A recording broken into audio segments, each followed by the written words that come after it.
is about so much more. Pitching is how do I get my ideas out there? How we can take our areas of expertise, use them legitimately and genuinely to expand our voice. I want the idea of having like in my set of tools, when I want to make a point, I know how to do it.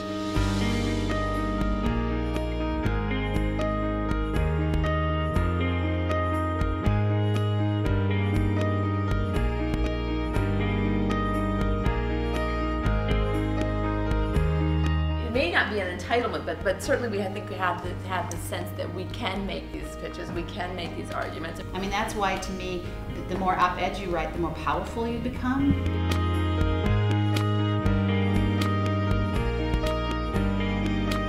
The thing that we're asking everyone to do is put your ideas out in the world where they can have an impact. How many people have come here with drafts today? 1, 2.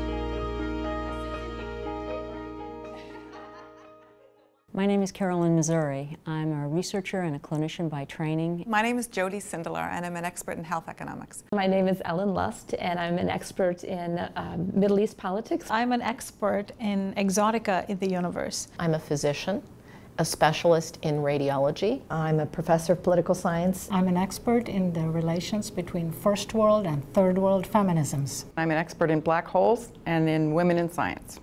I wrote an op-ed on CNN.com at the time of the Troy Davis execution. 7 of the eyewitnesses that identified Troy Davis as the perpetrator of this crime later retracted that identification. It mattered to me because it's a question of life and death. Why study photography and memory? I founded something at Yale University called the Photographic Memory Workshop. I was very interested in the unreliability of memory. I loved publishing the op-ed, but in fact, the opportunity that it gave me to be then on Minnesota Public Radio was even more important to me than publishing the op-ed. I wrote an op-ed piece that was published in the Huffington Post that was about the importance of the Affordable Care Act.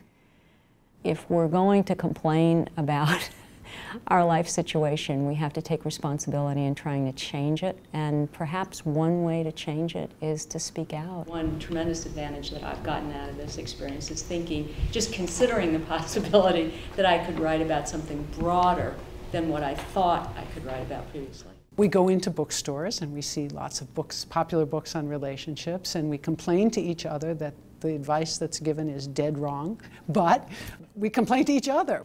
We don't tell people who would be purchasing these books. So I think it's time that we talk to someone other than one another. So one curious thing about the exotic universe that I have come to recently understand better is that while black holes come in a whole range of sizes, the truly extraordinary ones can be the hugest monsters. I'm brown, I'm not a white woman. I am in my field, I'm an outlier, I'm a theorist. You know, I'm boxed in many different ways, I'm an outlier. And now I'm going to have to fight. I would like to stir debate, and I would like to start conversations. I want to have a public voice because I think one of the big misunderstandings when people write or talk about the Middle East is we think about it as those people working in that way. We have a sort of still an orientalizing that goes on and takes place when we're talking about the region. I think that there is a real responsibility for a physician taking care of patients to be able to clearly communicate with those family members that are being the advocate for that patient in order to allow them to make good and reasonable and rational decisions. One reason I would like to have a larger, more substantial public voice is that women are not rising through the ranks to the same degree as men. It's important for me to understand what the problem is and then to be able to offer some suggestions for what we can do about it. I'm in a position where I can affect policy, and I would like to be an authoritative voice both on what the problems are and what we can do. Had we been men at this time with our accomplishments, we would have a different profile. Everyone knew that you had written that column for CNN. They're jealous. Writing for the public is not something that our profession really asks for or rewards, but to me it's really important. I found out, the public doesn't really know what scientists are doing. Instead of reading some retread op-ed written by somebody with an agenda, I'm trying to bring new topics to people's attention. Things like scientific discoveries and the need for more women and minorities in science. So much of what we do is always suggested as simply opinion and political, and that we're always produced as sort of leftist radicals. But what is less understood is that our opinions come from understanding and researching NGO movements around the world, histories of colonialism, and that may be able to influence policy and create a more humane and ethical world, which is what I care about.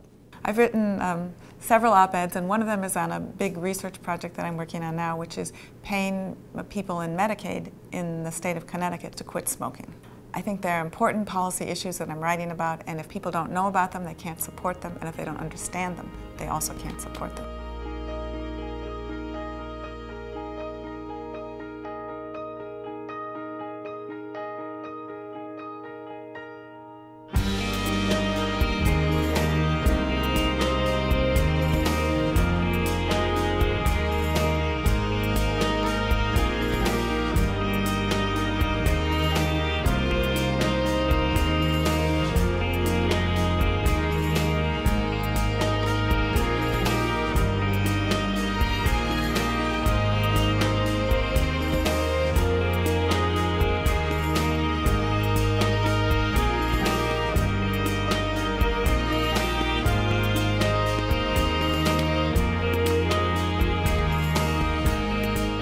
Our goal, our vision is that all of the best ideas, regardless of who or where they come from, will have a chance to be heard and shape society and the world. And the chance to work with scholars at Yale University. Universities incubate knowledge, and this is one of the top universities in the world. Think about the impact that we can have. I think we're a huge success. One of us, Meg Urey, the physicist, has a column. Probably 3/4 of us have published at least one and usually multiple things. We are talking to one another. We are engaged. It's a game changer. We've changed Yale forever, as well as ourselves. For almost 52 weeks, I wrote a weekly missive every week in which I tried to share tips and ideas and news hooks. But if I have to leave you with one last weekly missive, one last thought, it would be that people need to hear from you.